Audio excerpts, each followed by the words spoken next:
Vamos, então, abrir as nossas Bíblias no Evangelho de Mateus, no capítulo 24. E eu tenho uma pergunta que será o problema para nós nessa noite. A problematização nessa noite será em cima dessa pergunta. Mateus 24, versículo 9. E diz assim, Mateus 24, 9.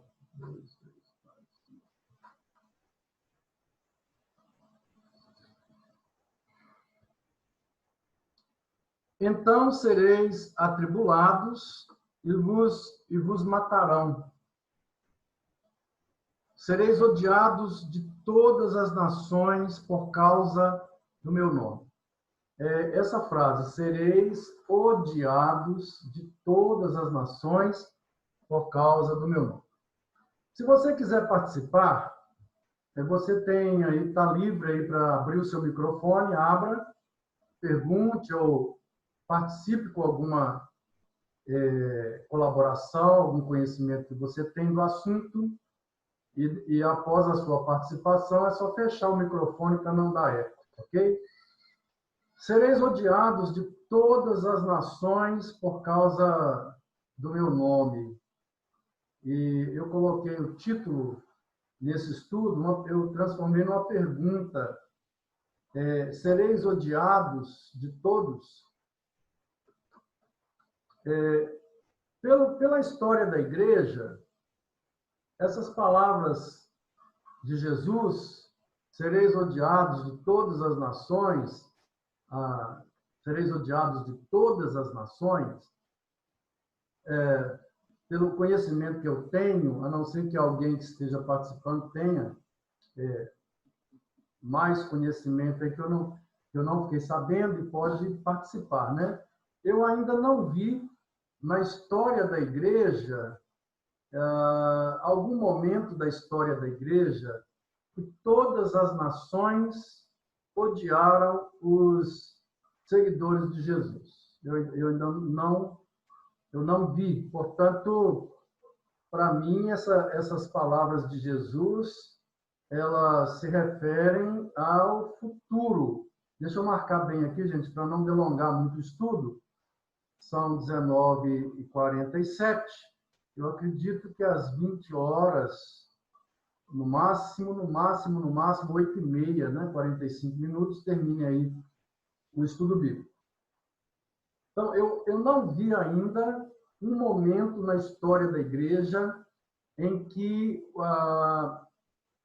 os cristãos fossem odiados por todas as nações. É bom lembrar que a palavra nação aqui é etnê, não é nação cívica. Na Bíblia, nação não é o conceito de nação territorial que nós temos hoje, não é isso? Nós aprendemos isso lá em OSPB, na época, né? O que é Estado, o que é nação, não é essa a ideia bíblica. A ideia de nação na Bíblia é língua. Então, cada língua é uma nação. Então, nesse sentido aqui, o Brasil são mais de 300 nações. Só no território brasileiro, nós temos mais de 300 nações. Por quê?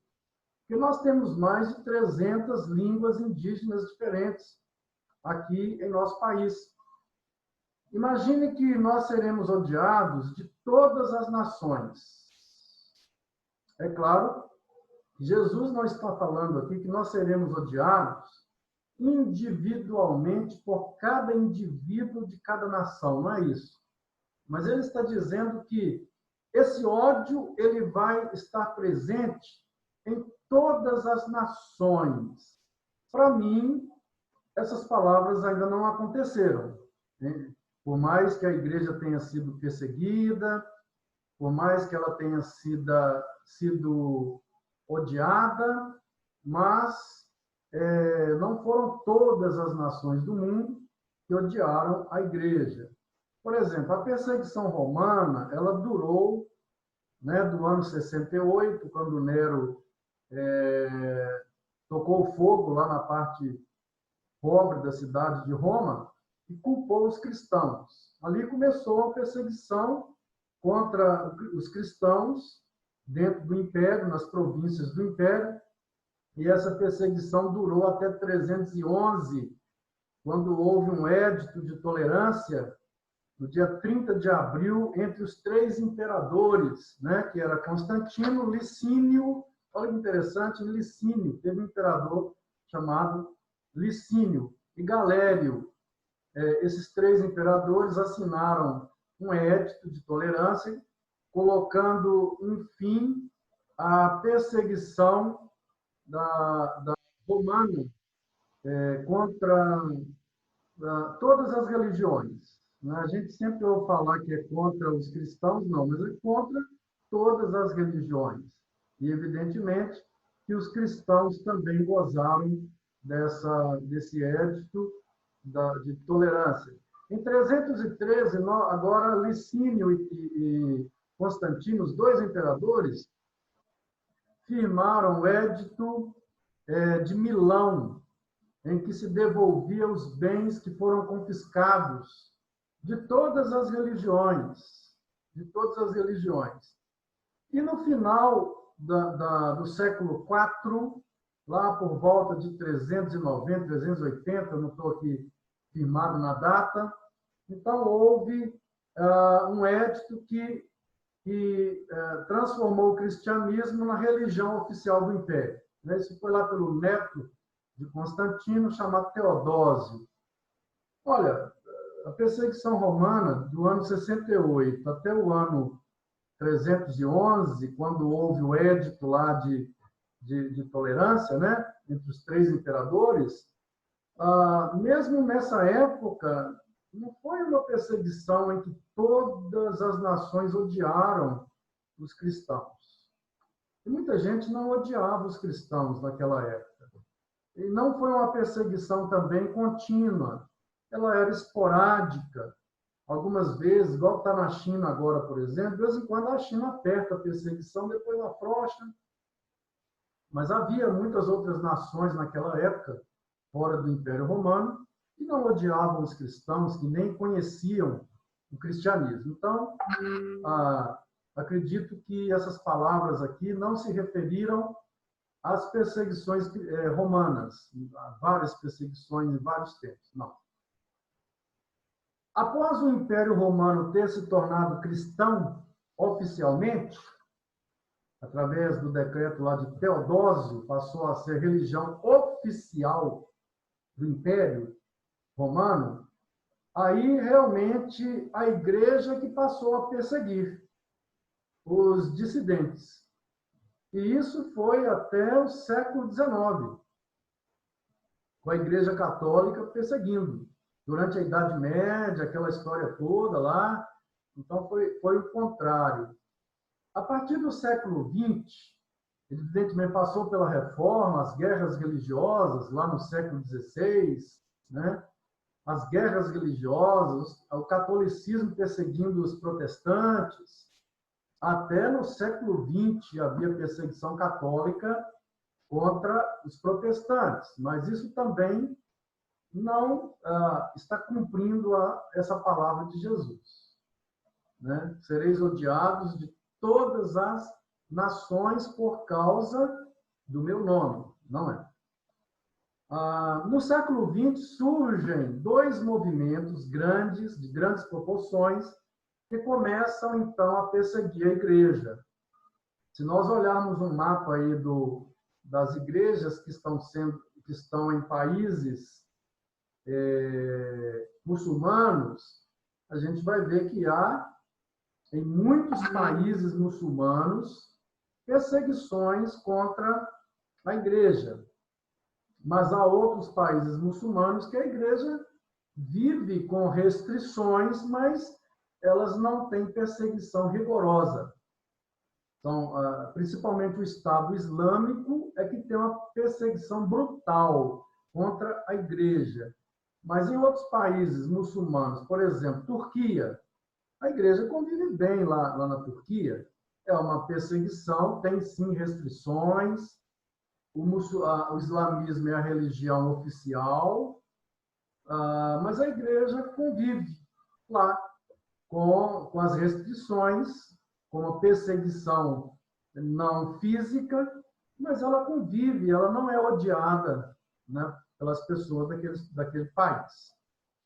Agora, no século XX, surge um movimento, esse sim odeia, esse tem ódio mortal pela igreja, ele é inimigo, é o único movimento, comparado ao Estado Islâmico, na história da igreja, que tem um ódio mortal contra a igreja, porque a igreja é uma persona non grata para esse movimento,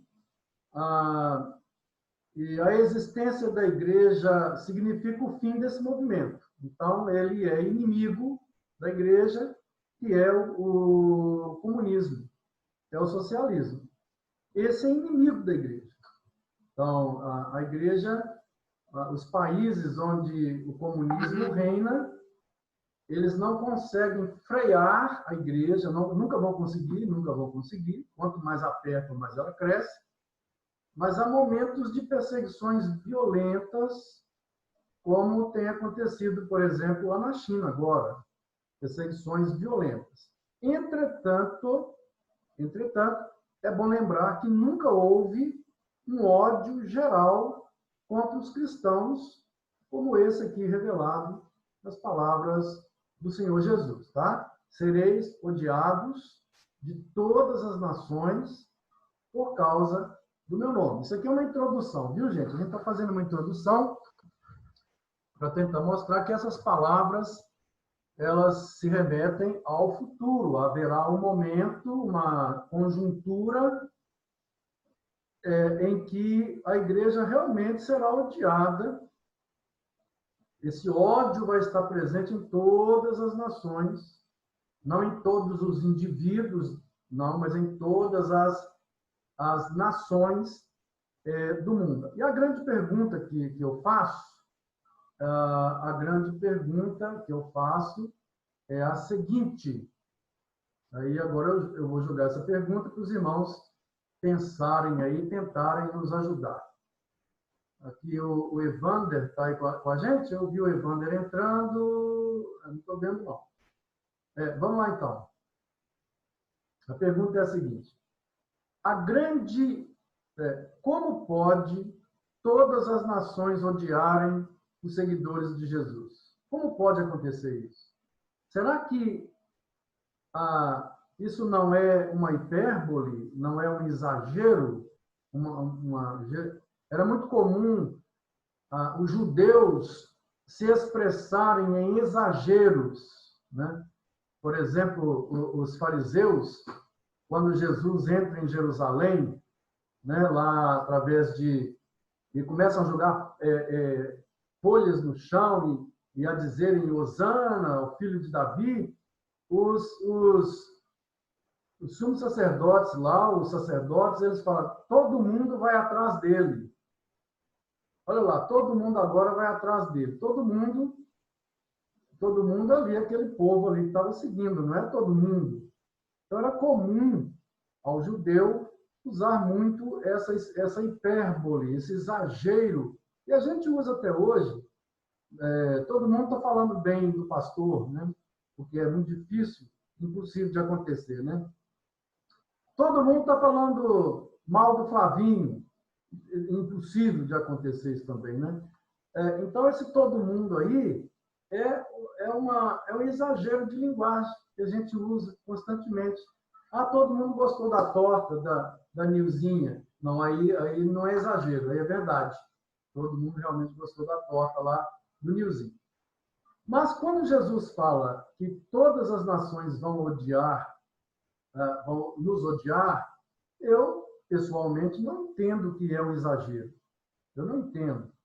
Eu entendo que é verdade, não uma hipérbole, mas é a verdade, assim, sem exagero, todas as nações, chegará um momento na conjuntura mundial que todas as nações vão nos odiar.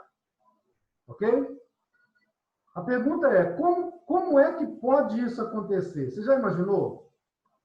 Chegar um momento que o Estado americano, os países da África, os países da Ásia, Oceania, América, Europa, todos haverá um ódio contra nós em todos esses países? Bem, eu só posso entender como que isso pode se formar no país, no planeta, através da formação de um movimento chamado globalismo. Eu só posso entender isso através de um movimento chamado globalismo. E daqui a pouco eu vou entrar nesse movimento. Mas, vejam bem, que Jesus fala que sereis odiados de todas as nações por causa do meu nome. Né? Os seguidores de Jesus serão odiados. Agora, é preciso saber que seguidores são esses. Que seguidores de Jesus são esses que serão odiados? Todo mundo que está dentro da igreja será odiado? Será que é isso que Jesus está falando? Todo mundo que se batizou numa igreja cristã será odiado? Será que também é isso que Jesus está falando? Bom, eu penso, eu tenho a opinião, viu, gente? Opinião, que existem muitos seguidores de igreja, denominação, mas que necessariamente não são seguidores de Jesus. Eu já fui evangelizar quando adolescente, e tinha gente que batia no peito e dizia: eu sou católico apostólico romano. Isso acontece. Tem gente que ama a sua igreja. Por exemplo, tem seitas evangélicas que as pessoas afirmam que fora daquela igreja ali não tem salvação. E se o indivíduo abandonar a igreja, perde a salvação. Então, o que eu vejo é que tem muito amor por parte de um segmento evangélico ou cristão à igreja, enquanto instituição, e não a igreja enquanto corpo, enquanto organismo. Tem muita gente que tem amor à placa e tem dificuldade em amar outros segmentos cristãos. Tem uma dificuldade muito grande em aceitar até outros segmentos cristãos.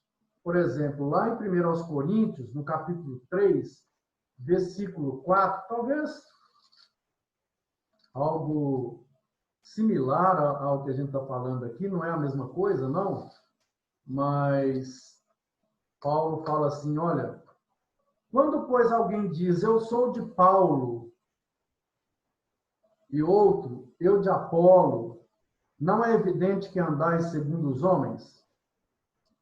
Não é isso? Eu sou de Paulo, aí eu sou de Apolo, eu sou de Cristo, eu sou de Pedro.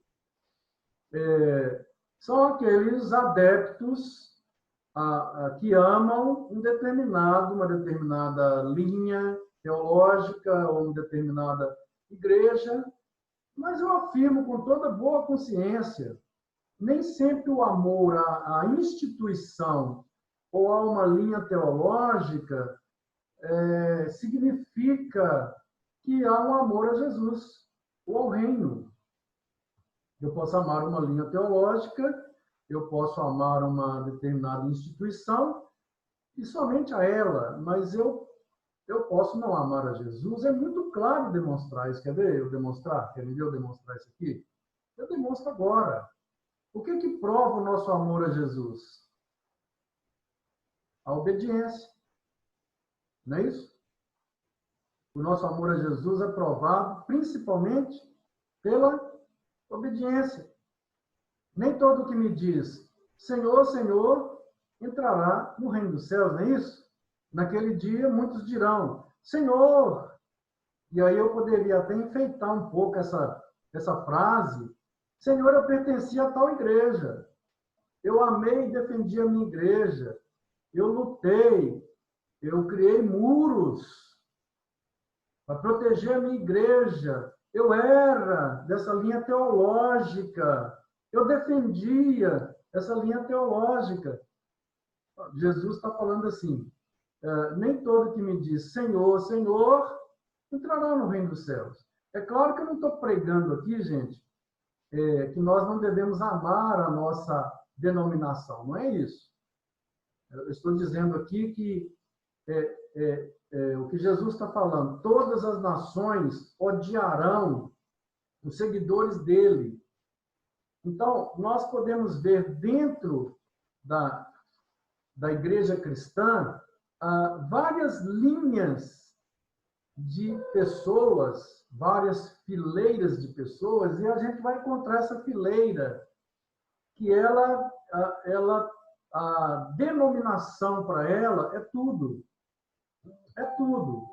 E a denominação precisa ser muito importante para nós, mas o amor a Jesus precisa estar acima de pai, de mãe, da denominação, de irmão, de irmã. Precisa estar acima de tudo o amor a Jesus. E o que prova que eu amo a Jesus é o quê? É a obediência. Ter uma boa teologia, ter uma boa doutrina, ter uma boa liturgia, ter uma boa igreja, isso é importante? Muito. Mas a minha obediência a Jesus é que, no final das contas, vai mostrar se realmente eu o amo. Eu sou de Pedro, eu sou de Paulo, eu sou de Apolo, eu sou de Cristo. Quer dizer, são essas questões aí do amor a placa ou a denominação, a linha teológica, está acima do amor a Cristo. Há outros seguidores que são seguidores da religião cristã e não de Cristo. Eu sei que tem muita gente que tem uma dificuldade tremenda para entender isso. Qual que é a diferença, pastor? Seguir a Cristo ou seguir uma religião? Qual que é a diferença? Ora, eu sou presbiteriano, amo a minha igreja. Sou presbiteriano desde os 16 anos, desde a minha conversão, e amo a minha igreja, tanto é que estou nela até hoje. Mas eu poderia ser presbiteriano e eu poderia não ser de Cristo. Tem como acontecer isso? Opa, está cheio de gente dentro da igreja que nunca nasceu de novo, que nunca teve uma experiência de novo nascimento. Tudo que ele conhece é a tradição da sua denominação, da religião cristã. Agora eu estou abrindo mais, né? A tradição da religião cristã. Eu sou cristão. Ah, mas você é cristão, você ama a sua religião? Amo a minha religião. Por que eu estou levantando isso daqui? Porque você vai encontrar, sim, amantes da denominação, amantes da religião e pessoas que amam Jesus. Você vai encontrar esses três aqui. Na época do ódio, eu tenho a opinião que amantes da igreja vão negociar. Amantes de igreja vão negociar, vão abrir concessões. Nessa época do ódio que Jesus está falando, eles vão negociar. E muitos vão negociar ao ponto de negar a fé. Amantes de religião também vão negociar ao ponto de negar a fé. Amantes de religião. Agora, somente aqueles que realmente amam a Jesus, esses não vão abrir concessões, não vão negociar. Para eles, a vida não terá mais valor do que o seu amor a Jesus. É claro que a gente está falando de uma coisa aqui rigorosa que vai acontecer, e se você ler aqui o contexto de Mateus 24, você verá que ele fala aqui que só o versículo 9, que o versículo em apreço, sereis atribulados e vos matarão. Não é isso? Sereis atribulados e vos matarão. Então, Pessoas que o amor, que só conhecem a sua igreja, seja qual for, eu acredito que eles vão abrir concessões. Eles vão dizer, sabe aquele tipo de crente que o reino de Deus não é a coisa mais importante na vida deles? Sabe aquele tipo de crente que a igreja tanto faz? Eles amam a igreja, mas tanto faz? Eu acredito que essas pessoas, elas vão abrir concessões em épocas de ódio e perseguição. Elas vão negociar a fé delas e algumas até vão se esfriar e vão abandonar. Pessoas que conhecem apenas a religião também vão fazer a mesma. Eles não vão morrer ou perder suas casas, seus carros, seus bens, entrar numa ilegalidade. Eu não sei se vai acontecer isso de fato, estou aqui supondo, hipoteticamente, elas também não vão, elas vão negociar, com certeza, se isso vier a acontecer. Somente aqueles que são de Cristo é que perseverarão até o final. Ao meu ver, na minha opinião, isso aqui é uma questão de opinião, né? Os verdadeiros seguidores de Cristo, eles são portadores de frutos. Então, a gente conhece o verdadeiro através de quê? Eu pertenço à Igreja Universal do Reino de Deus. E daí? Eu sou, como já me disseram, eu fui evangelizar, bater no peito, velho, eu sou católico, apostólico, romano. E daí? Eu sou presbiteriano. E daí? Tem até aquele famoso sonho de John Wesley, né? Aquele famoso ilustração que John Wesley teria morrido e foi levado à porta do inferno. E ele gritou, né? Ele achou, né? Conversando com quem o levara lá, que lá dentro só tinha ímpio, dentro do inferno, né? E ele gritava assim, vou fazer um teste. Tem católico aí? E ele pensou com ele, deve estar abarrotado, né? E muitas vozes, né? Lembram dessas? Já contei muitas vezes na igreja, né? Muitos católicos, né? Multidões. Tem! Aí. Tem luterano? Ele pensou, deve ter muito pouquinho. Mas com um vozerio tão grande que ele assustou. Né? Presbiteriano? Aí ele ficou decepcionado. Ué, Batista? Aí falou, eu vou gritar metodista, mas eu estou com medo. Aí gritou, e metodista? O mais forte foi o metodista. O grito mais forte foi o metodista. Ele ficou apavorado. Aí diz a ilustração que o sonho dele foi ao portão do céu e gritou, vou começar com o metodista, né? Aqui deve estar cheio de metodista. Tem metodista aí dentro? Ninguém respondeu nada, né? Batista, nada. Presbiteriano, nada. Católico, nada.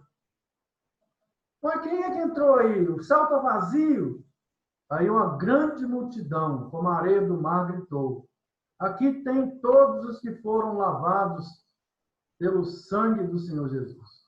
Não é isso? Eu acho que é uma ilustração que nos ensina mais ou menos que a denominação, a religião, ela é importante até o ponto em que ela não venha ofuscar a pessoa do Senhor Jesus. Em que ela não venha ofuscar o reino de Deus. E o fato de que o reino de Deus não se esgota na minha igreja, e em igreja nenhuma. Ele está acima e além de qualquer igreja.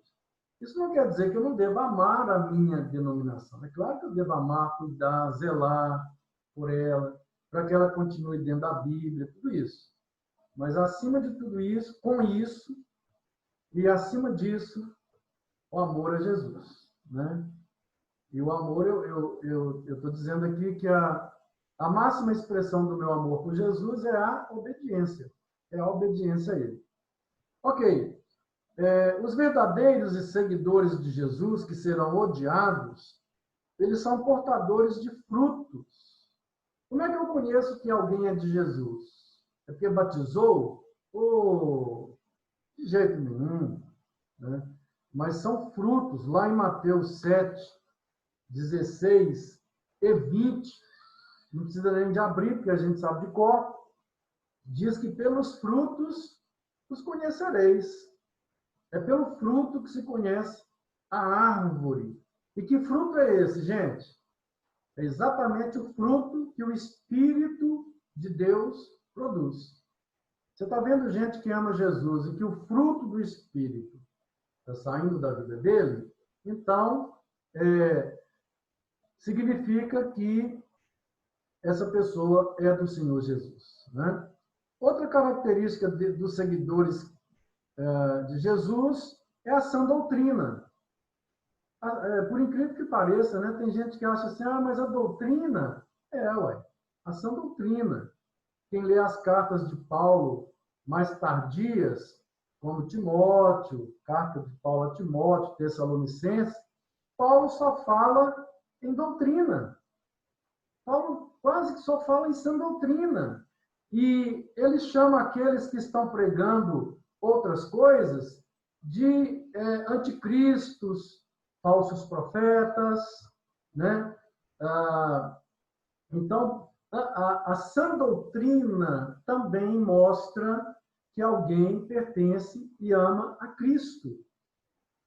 Porque eu perguntaria a vocês, alguém que ama a Cristo, ele não quer obedecer a Cristo? É obedecer. É a maior prova de que alguém ama a Cristo. E onde é que nós vamos encontrar a vontade de Cristo para obedecê-lo? Na palavra. Então, obedecer a Cristo é obedecer os mandamentos de Cristo. Obedecer a Cristo é obedecer a sã doutrina. Os ensinamentos doutrinários que ele passou para nós. Veja bem, como que eu posso dizer que eu amo a Cristo? Eu estou lendo a Bíblia, eu conheço a palavra de Deus, mas, por exemplo, eu coloco uma imagem dentro da minha casa. Eu amo a Cristo? Aí eu dou esmola para os pobres, eu trato bem minha esposa, eu trato bem as pessoas, mas eu tenho uma Aparecida de todo tamanho, uma lasca de Aparecida no altar lá na sala da minha casa. Então não tem como ser verdade esse amor a Cristo. Por quê?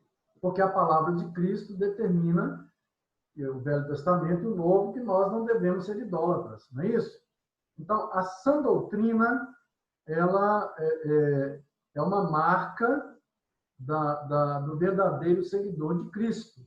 Lá em 1 de João 2,19, diz que eles saíram do nosso meio porque eles não eram dos nossos. Se referindo a quê? A conflito doutrinário. Eles não estão concordando com o que está sendo ensinado aqui, então eles estão saindo. E o apóstolo João fala assim, se alguém for na sua casa ensinar uma outra doutrina que não é a doutrina de Cristo, você não deve nem receber. Pode até na sua casa falar de cruzeiro, que o cruzeiro foi rebaixado, né? E você é cruzeirense, você fica chateado e tal, ou falar de outra coisa, de emprego, de trabalho, de política, mas se for ensinar uma outra doutrina, não precisa de vir aqui em casa para isso não. Então, a sã doutrina, primeiro, o fruto, né, o fruto moral, o fruto do Espírito, a sã doutrina e o amor a Ele acima de tudo. Mateus 10, 37. Quem ama pai, mãe, sogra, alguma coisa acima de mim, não é digno de mim. Então, são 3 marcas dos seguidores de Jesus. Ok, eu queria levantar isso antes, que agora eu vou entrar naquela pergunta. Como pode todas as nações odiarem os seguidores de Jesus? Como vai acontecer isso? O que tem que acontecer para que todas as nações venham odiar os seguidores? Não estou falando de seguidor de igreja, que coloca a igreja no lugar de Deus, são os chamados vou inventar uma palavra aqui, um neologismo, né? Os ecledólatras. Ecledólatras. Vem de eclesia.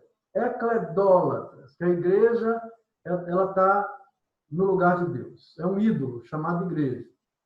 Na época desse ódio, eu penso que muita gente que ofuscou o lugar de Jesus, colocando a igreja no lugar de Jesus, eu acredito que muitas dessas pessoas elas vão negociar a fé, elas vão abrir concessões, como acontece hoje na China, por exemplo. Lá tem uma igreja cristã que é perseguida e tem uma igreja oficial que o governo permite.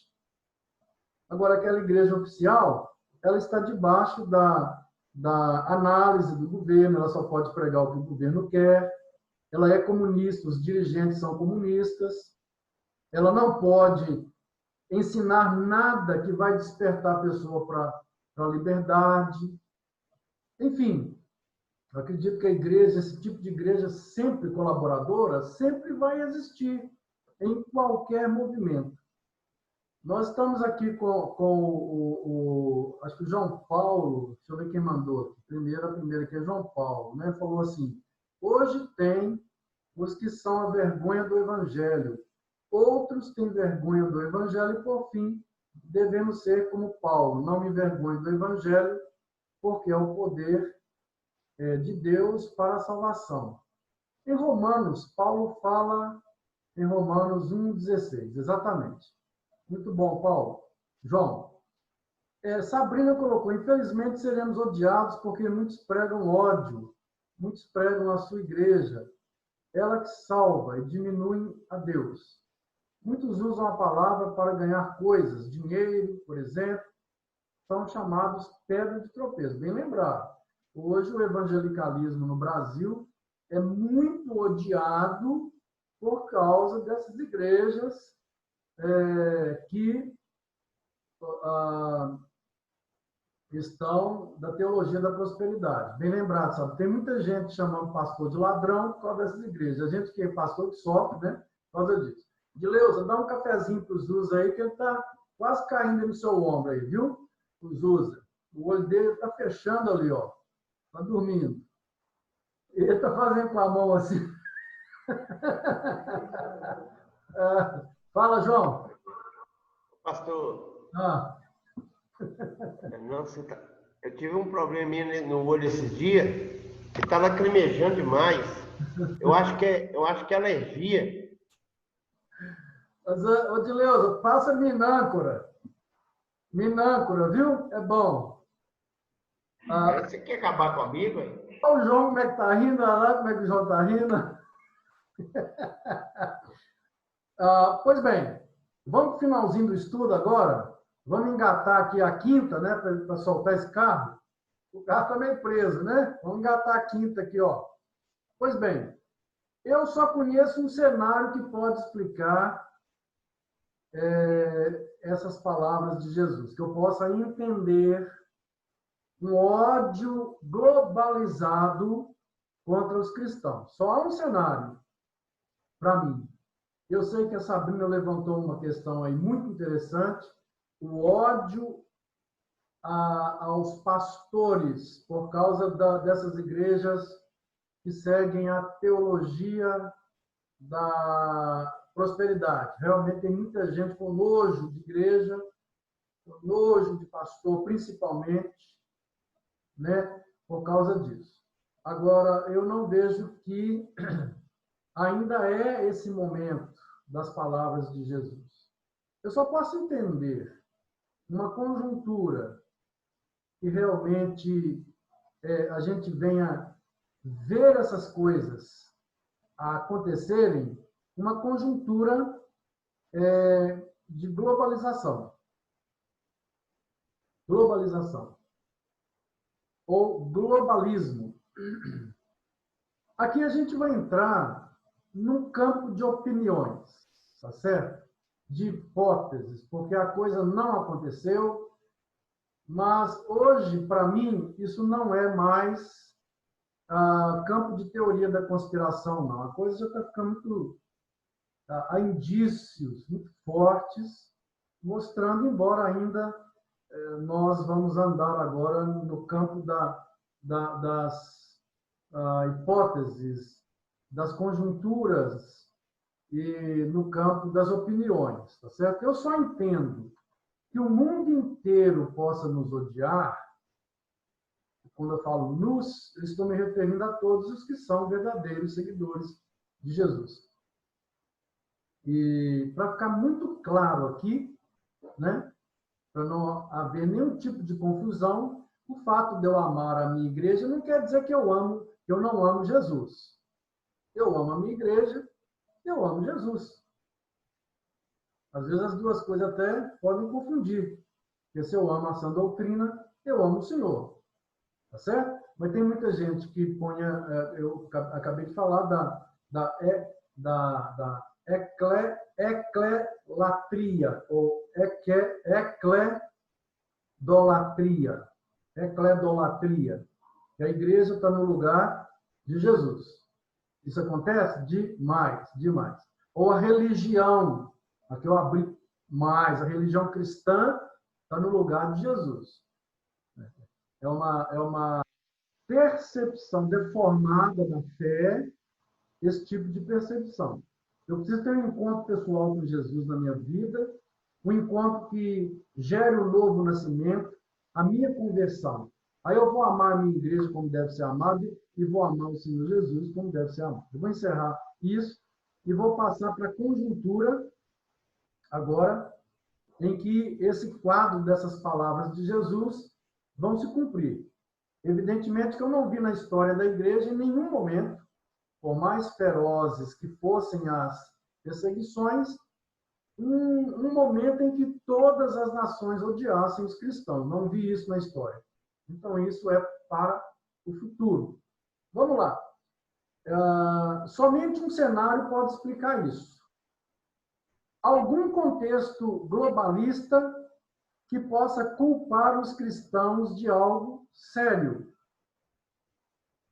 Alguma conjuntura que venha a ser urdida, que venha a ser formada intencionalmente para culpar os cristãos de tipo fascismo, nazismo, essas coisas.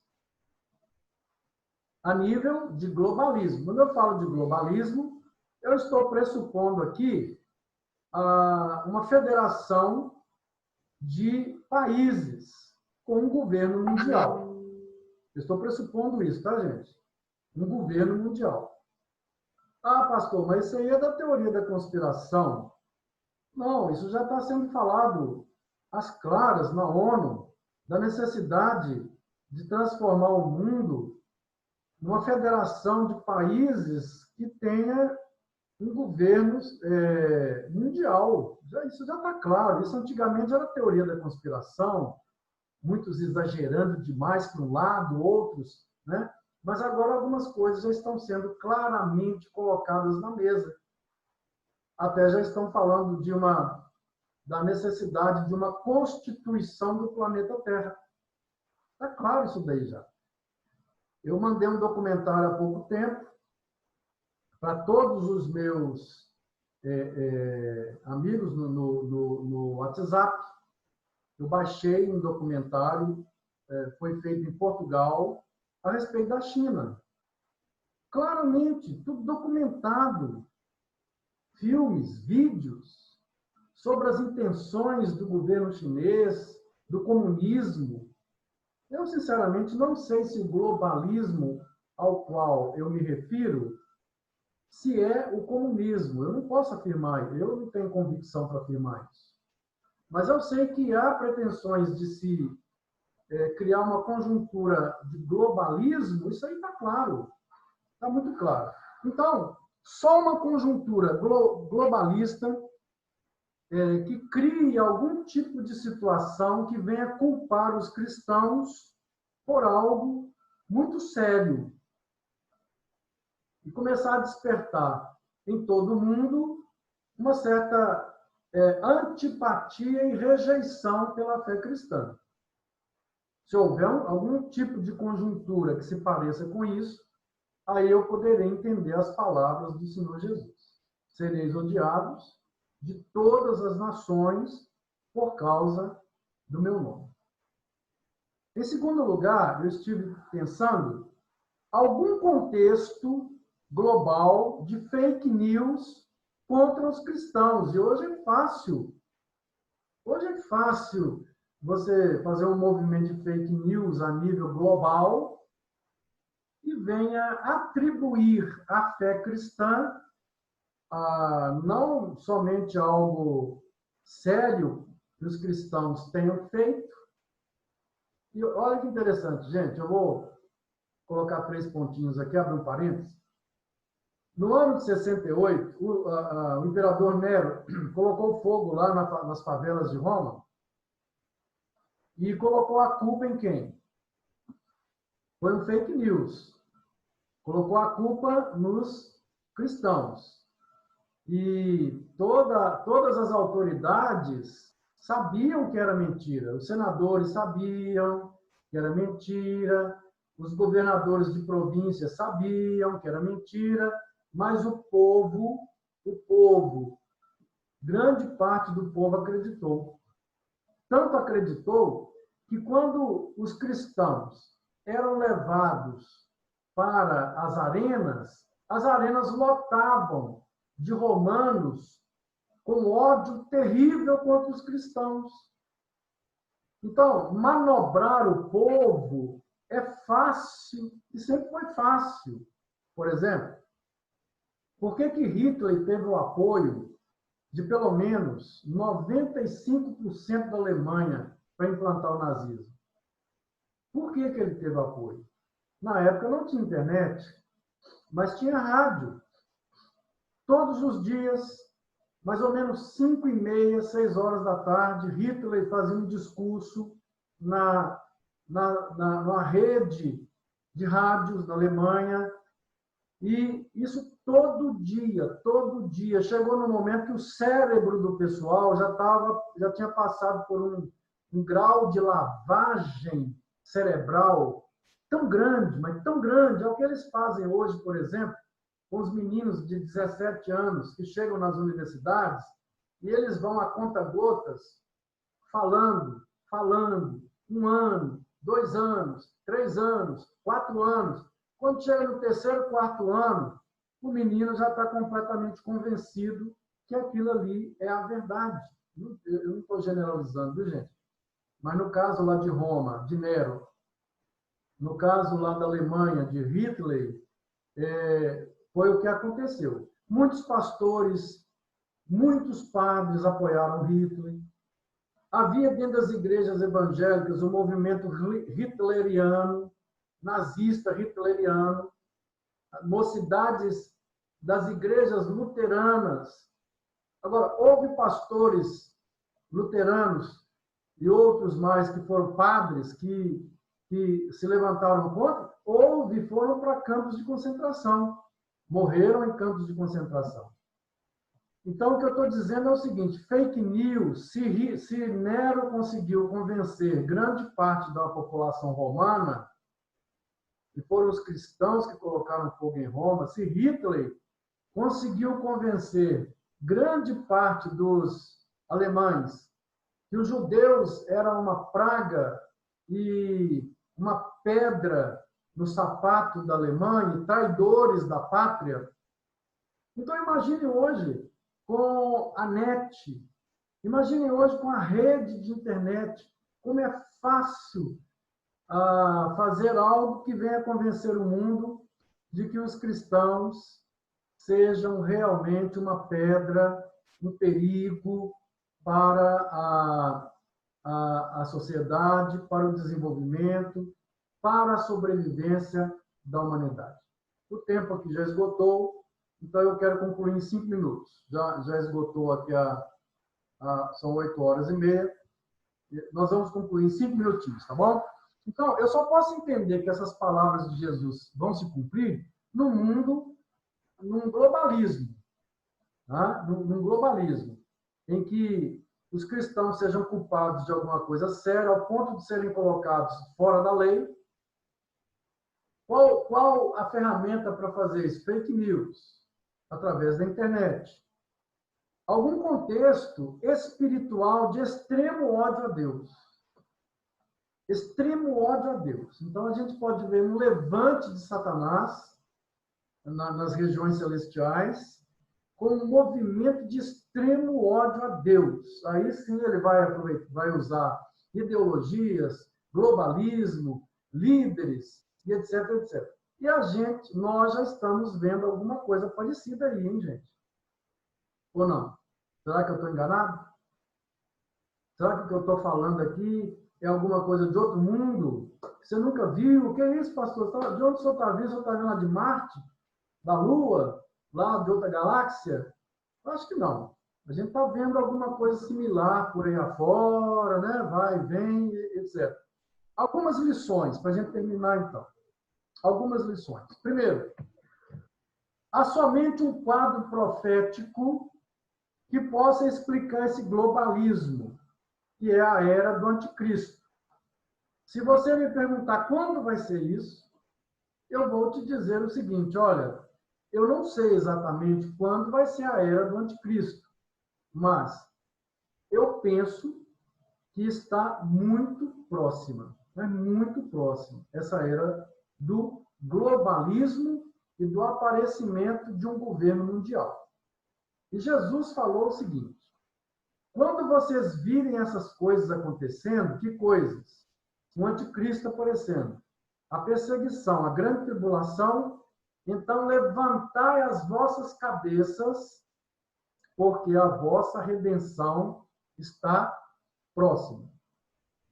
Se você ler lá em 2 aos Tessalonicenses, no capítulo 2, de 1 a 12, Paulo fala que antes da volta de Jesus, é necessário acontecer duas coisas. Primeiro, é necessário que haja uma grande apostasia.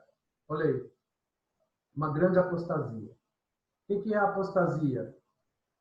Apostasia é quando alguém que é fiel abandona a sua fé.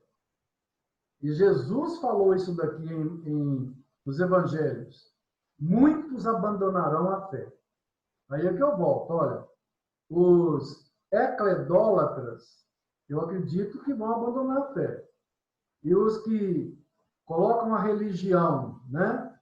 São religiosos, mas não tem nada com Jesus, também acredito que a religião deles não tenha tanta importância para, no momento de perseguição, abandonar. Olha, eu sou cristão, mas se precisar, eu ajoelho ali para Maria, eu nego, eu passo a não acreditar em Deus a partir de hoje e tal. Eu acho que somente seguidores verdadeiros de Jesus serão radicais numa sociedade dessa de não negar a sua fé, de não negociar, de não abrir concessões da sua fé. Então, há somente um quadro profético para explicar isso. A era do anticristo, a era do globalismo, a era em que aparece um governo no mundo, uma federação de países governada por uma só pessoa. Essa era, eu a chamo de grande peneira. Grande peneira.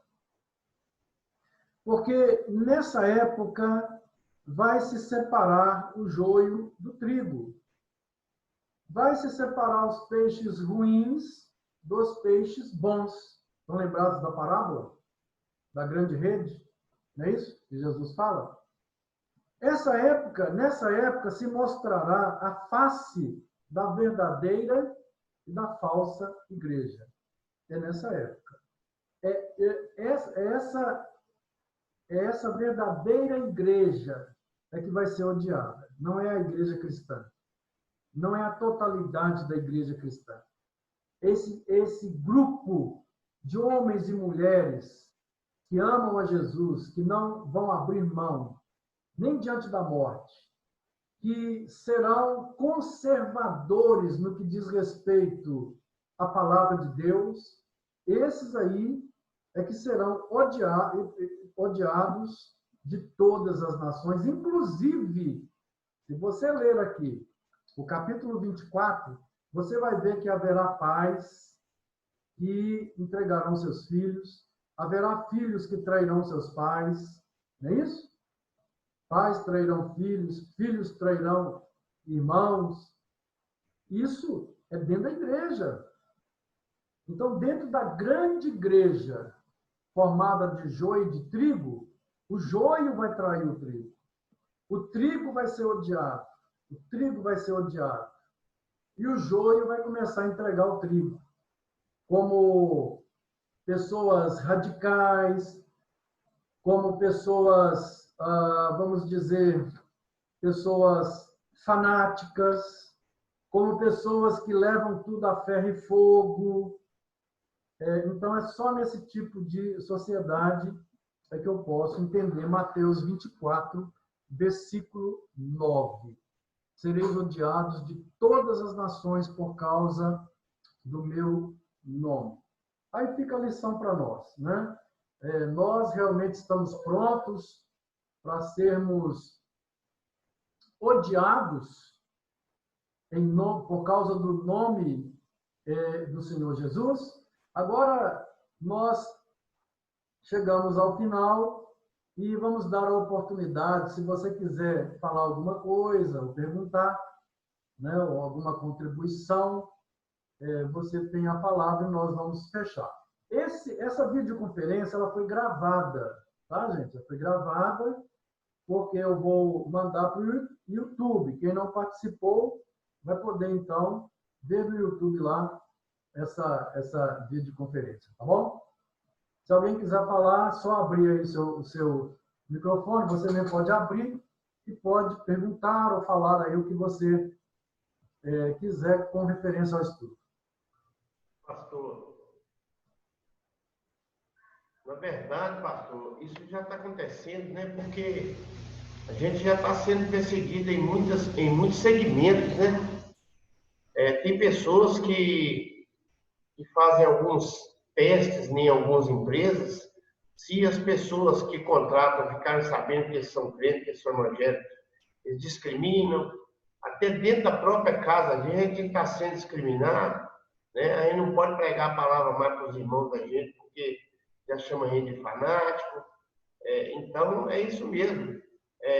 Quando a palavra começar a confrontar com o globalismo, que está pregando o amor livre, que está pregando todas as coisas podem ser feitas, né, de todo jeito que você pensar, essas ideologias demoníacas que estão sendo ensinadas, como o senhor disse aí, a conta-gotas, só que há mais de 20 anos já. Então, isso torna-se uma cultura, e essa cultura é que vai começar a perseguir a gente, já tem perseguido a gente. Verdade. Verdade. Bom. Pastor, João. eu posso falar rapidinho aqui? Pode. Quando os discípulos que passaram por isso aqui, né, quando escutaram o que Jesus falou, todos vieram morrer por meio do martírio, né? Menos João. Quando eles estavam lá no ano 64, 65, quando aconteceu isso em Roma, né, eles, assim, na cabeça deles talvez não pudesse ter passado que isso aqui estava acontecendo, o que Jesus estava falando aqui, seriam odiados, porque os cristãos estavam sendo perseguidos, mortos, né? O senhor sabe muito bem da história lá que faltava até madeira em Roma para tanta crucificação que eles faziam de cristãos. Né? Então isso é ódio, né? Gerou ódio para cima dos cristãos. Esse texto aqui, assim, houve alguma extração desse texto para essa época? Essa seria a primeira pergunta, né? E a segunda é que hoje o Flavinho falou foi exatamente o que eu ia falar. E houve até um jornalista que falou assim, eu acho interessante porque quando alguém politicamente se ascende ao poder, ou seja um ministro, ou seja alguém indicado, eles falam o evangélico fulano de tal. Então, isso aí é um preconceito escancarado. Porque quando uma pessoa segue outra religião, um católico, eles não falam, é um católico fulano de tal, ou um bandista fulano de tal que assumiu o negócio. O evangélico assumiu. Então, isso aí é uma forma sobrescrita de um grande preconceito em cima da gente, né? Principalmente agora pela questão política, né? E os evangélicos estão ascendendo as cadeiras mais e mais aí, né?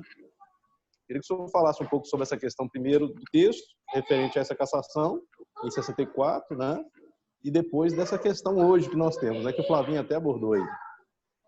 Então, no início do estudo, eu falei que na perseguição romana, eu não vi em nenhum momento naquela perseguição alguma conjuntura, algum quadro que pudesse realmente ser o cumprimento pleno dessas palavras, sereis odiados de todas as nações.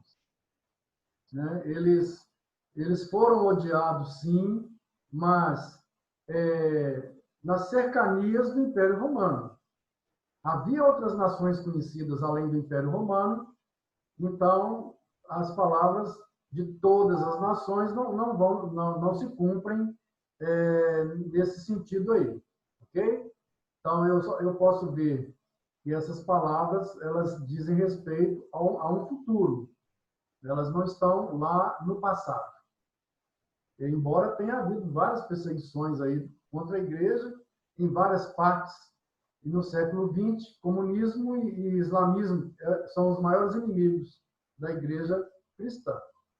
Então, eu só posso ver o cumprimento dessas palavras plenamente em um mundo globalista, ou globalizado. Com respeito à segunda, que você pergunta, com respeito à perseguição hoje, né? É uma perseguição que existe, mas eu acho que, comparado com o que Mateus 24 está mostrando aqui, João, é como uma grande tempestade que vem, sabe aquelas primeiras gotinhas que vão caindo na frente? Eu acho que é aquilo lá que a gente passa hoje.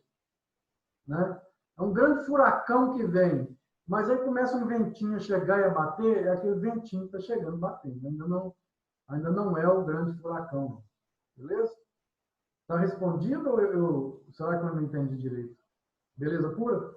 Então, gente, nós vamos encerrar por aqui, né? Eu vou parar a gravação aqui agora.